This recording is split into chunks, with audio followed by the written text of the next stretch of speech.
Assalamualaikum warahmatullahi wabarakatuh. Perkenalkan, nama saya Diki Ramdhani Muchtar, kelas manajemen 18G, dan di sini saya akan mempresentasikan tentang laporan saya tentang laporan kerja praktek dari tanggal 29 Maret sampai 30 Juni 2021. Di sini saya mengambil judul peningkatan karir terhadap kinerja karyawan pada perusahaan PT Kurniasari Utama. Oke, kita lanjut. Latar belakangnya, PT Kurniasari adalah perusahaan dagang yang memperjualbelikan barang antara lain seperti contoh di bawah ini. Yang pertama itu ada gamrosin, dan ini adalah contohnya. Dan yang kedua ada RBD palm oil, jadi semacam minyak itu, dan ini ada gambarnya juga. Ada kakao atau yang biasa disebut biji coklat, ini gambarnya.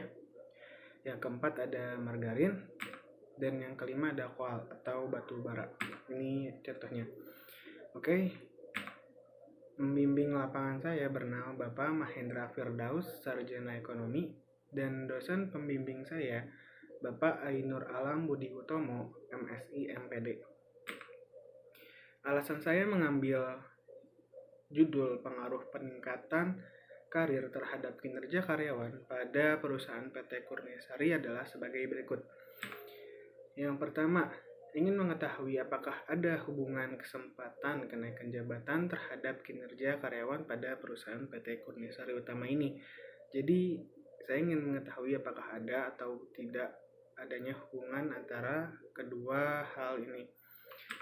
Yang kedua ini ada seberapa penting kinerja karyawan untuk perusahaan. Dan yang ketiga ini, mengapa kenaikan jabatan di suatu perusahaan itu sangatlah penting. Oke, latar belakang yang di slide selanjutnya, alasan memilih perusahaan PT Kurniasari Utama sebagai tempat kerja praktek adalah sebagai berikut. Yang pertama, organisasi yang bagus dan tertata.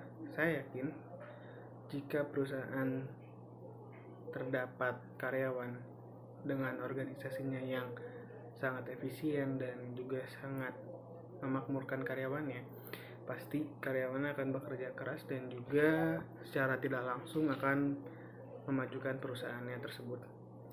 Yang kedua, pengelolaan perusahaan yang terjamin.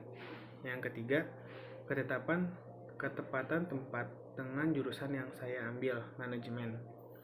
Pengalaman para karyawan yang tinggi akan hal manajemen perusahaannya.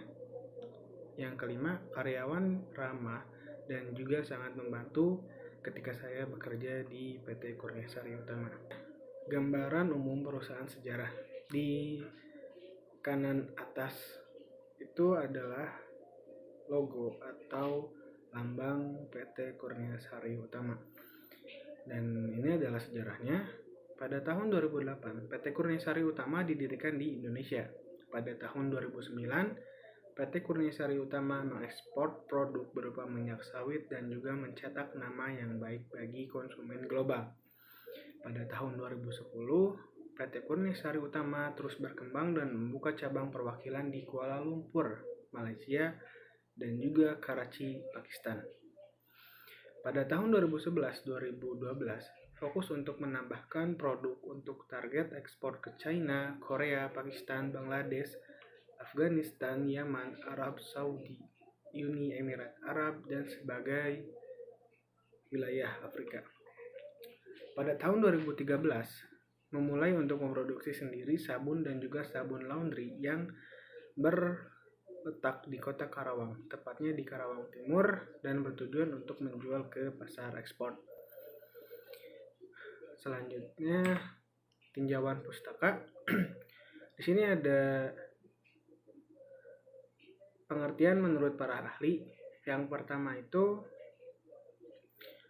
menurut Hasibuan, menjelaskan bahwa manajemen adalah suatu ilmu dan seni yang mengatur proses pemanfaatan sumber daya manusia dan sumber-sumber lainnya secara efektif untuk mencapai suatu tujuan tertentu.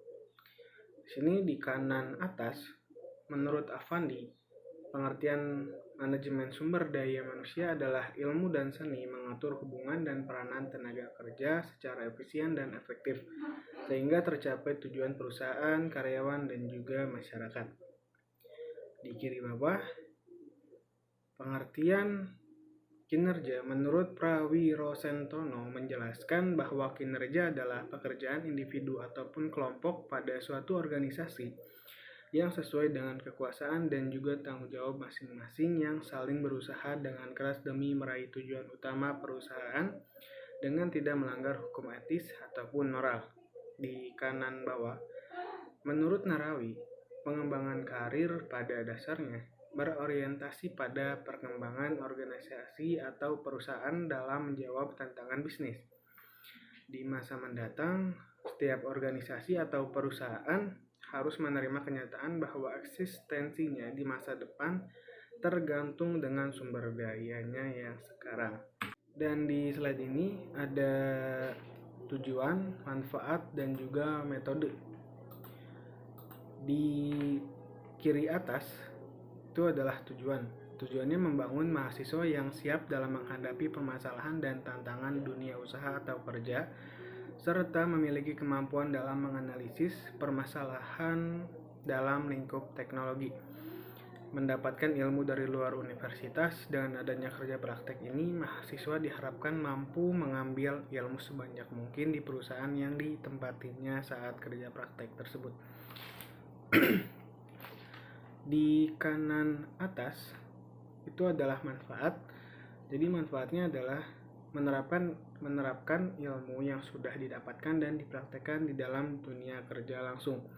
Jadi menyinkronkan antara ilmu yang didapat ketika dalam perkuliahan dan dipraktekkan secara langsung saat kita berada di tempat kerja praktek masing-masing. Terus menambah pengetahuan tentang dunia perusahaan. Di sini jelas karena mau itu di tempat kerja manapun mempunyai perbedaan dengan saat kita di perkuliahan. Jadi kalau kita bekerja praktek di luar itu pasti akan menambah ilmu tentang wawasan dunia industri lainnya. Oke. Di sini ada yang ketiga, menjadi bisa menghargai waktu. Menurut saya manfaat dari kerja praktek ini sangatlah penting bagi diri sendiri karena bisa memanajemen waktu dengan tepat. Karena dunia industri itu sangatlah tepat dan juga disiplin. Di sini poin yang kelima, disiplin, karena harus menuruti dengan SOP yang ada di perusahaannya. Di bagian bawah, metodenya saya menulis ini dengan penulisan menggunakan metode deskriptif, library research, dan yang terkait dengan pelaksanaan kerja praktek. Di sini saya diberi tugas dan ini adalah tugas-tugas yang dilakukan. Di bagian kiri, tugas utama membantu penginputan data keuangan. Jadi di sini saya sebagai mahasiswa magang atau yang bekerja praktek, di sini hanya membantu dalam menginputnya saja ke dalam komputer. Sama halnya dengan penginputan pajak juga, hanya menginput, mencatat data karyawan. Di sini masing-masing karyawan itu akan diberi penilaian dan juga materi sesuai dengan jabatannya masing-masing. Jadi di sini harus ada catatan tentang karyawannya itu. Merapihkan data hasil penjualan. Merapihkan di sini itu dimaksudkan adalah dengan mengetik ulang dan juga menginput data hasil penjualan tersebut. Di bagian kanan ada tugas pendukung saya.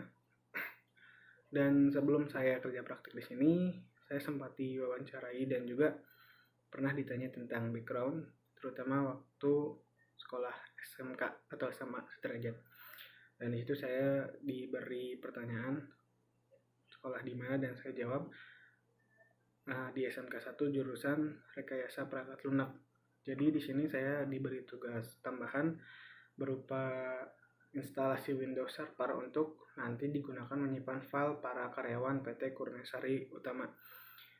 Jadi di sini PT Kurniasari itu ingin membuat server untuk dijadikan istilahnya gudang untuk file karyawan, atau enggak bisa disebut membackup atau cadangan ketika file karyawan itu takutnya hilang atau tidak ada. Yang kedua di sini adalah maintenance file karyawan. Balik lagi kepada background saya yang ada IT-nya. Di sini saya dipercayakan untuk mengatur, merapikan, dan juga menyeting tentang dunia server atau Windows Server ini. Ini adalah slide tentang permasalahan. Jadi permasalahan yang ada di PT Kurniasari Utama ini adalah pada tahun 2016 ke belakang, selama beberapa tahun kinerja karyawan tidak ada peningkatan dan cenderung stuck atau tidak berjalan maju ataupun naik. Dan perusahaan tidak ingin ini terus berlanjut. Karena apa? Karyawan pun ingin para karyawan ini mengeluarkan semua performa ketika dia bekerja. Dan ini adalah data dari PT Kurniasari Utama yang saya bikin kembali dan saya dapatkan dari pembimbing saya sendiri.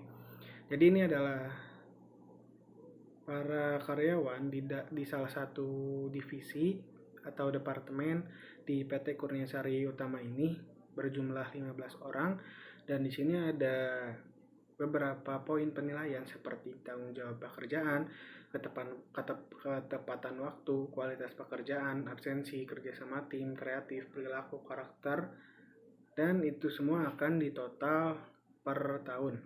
Jadi di sini setiap tahun itu diadakan seperti penghargaan kepada karyawan yang bisa menaikkan atau mengeluarkan performanya dengan sempurna saat dia bekerja. Di sini di tahun 2016 ini total nilainya itu 9.030 jika di total dari semua rata-rata nilai karyawan. Dan terbesarnya di sini adalah 614 yang dipegang oleh Kaunar Abdullah, dan yang terkecil ada 591 yang dipegang oleh Gilang Kusumawardoyo. Dan rata-rata nilai pada tahun 2016 adalah sebanyak 602 nilai rata-rata. Dan di sini ada solusinya. Dan setelah diteliti dan melakukan wawancara kepada beberapa karyawan, maka diketahui penyebabnya karyawan itu jenuh, tidak ada motivasi, dan juga tidak ada kesempatan untuk meningkatkan karir mereka ketika mereka bekerja di PT Kurniasari Utama ini. Oke.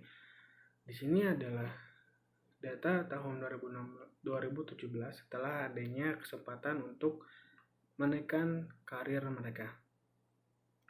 Dan dilihat di sini ada rata-rata nilainya itu sebanyak 679,2, dan dibandingkan dengan yang sebelumnya itu lumayan berbeda dari tahun 2016. Dan ini adalah perbandingan per tahunnya. Pada tahun 2016 nilai rata-rata itu naik walaupun memang hanya sedikit menjadi 693,2, dan pada tahun 2019 nilai rata-ratanya naik lumayan signifikan, yaitu 739,9. Dan di sini ada beberapa kesimpulan atau poin-poin yang mencakup data-data dari tahun 2016 sampai ke tahun 2020 ini. Yang pertama, dari tahun 2016 sampai ke tahun 2017 ada peningkatan 1158 poin atau 11,37% kenaikannya.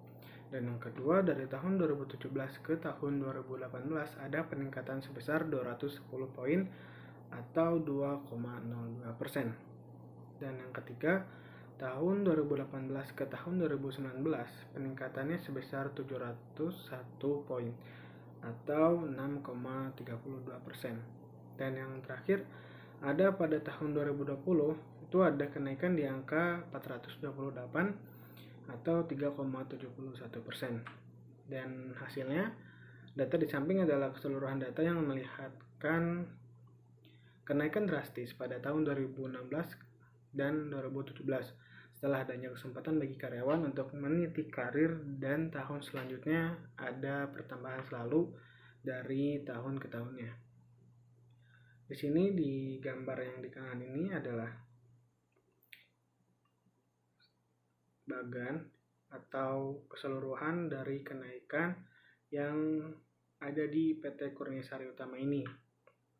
Jadi selalu naik, walaupun memang tidak selalu signifikan, tetapi ada keberhasilan untuk meningkatkan kinerja karyawan yang bekerja di PT Kurniasari Utama ini. Ini adalah kesimpulan dan juga saran. Kesimpulannya bahwa ada hubungan antara kesempatan untuk meniti karir di perusahaan PT Kurniasari Utama dengan kinerja para karyawannya. Terbukti dengan setelah perusahaan mencari tahu penyebab tidak ada kemajuan dalam kinerja para karyawannya, yaitu karyawan ingin ada kesempatan untuk meningkatkan karir mereka untuk kedepannya. Maka setelah dipikirkan, perusahaan memberikan kesempatan untuk menaikkan atau memberikan kesempatan berdasarkan keaktifan dan juga keahlian karyawan, dan tentunya juga penilaian yang didapatkan dari para atasannya. Dan saran saya dari saya pribadi, selaku mahasiswa yang sedang menjalankan kerja praktek di perusahaan PT Kurniasari Utama ini adalah berikanlah karyawan benefit atau hak yang semaksimal mungkin. Karena apa? Jika karyawan senang, maka karyawan itu akan bekerja dengan semaksimal mungkin dan secara tidak langsung akan membuat perusahaan lebih maju untuk kedepannya. Dan di sini ada foto-foto kegiatan. Di yang paling kiri atas itu adalah logo dari perusahaan PT Kurniasari Utama, dan yang di kiri bawah itu adalah tempat atau meja kerja saya waktu kerja praktek. Dan di samping kanannya di situ adalah foto pembimbing Bapak Mahendra Firdaus SE, dan juga saya selaku mahasiswa yang sedang bekerja praktek. Di sebelahnya lagi itu adalah toko tempat saya bekerja praktek, dan sebelahnya ada saat saya absensi. Dan sekian yang bisa saya sampaikan. Saya sangat berterima kasih kepada Bapak Pembimbing Bapak Mahendra Firdaus telah mengizinkan saya untuk diberikan kesempatan bekerja praktek pada PT Kurniasari Utama ini, dan saya mengucapkan terima kasih sebesar-besarnya. Dan ini telah saya sampaikan semuanya. Mohon maaf bila ada kekurangan, dan ada kritik tolong sampaikan kepada saya pribadi. Assalamualaikum warahmatullahi wabarakatuh. Terima kasih.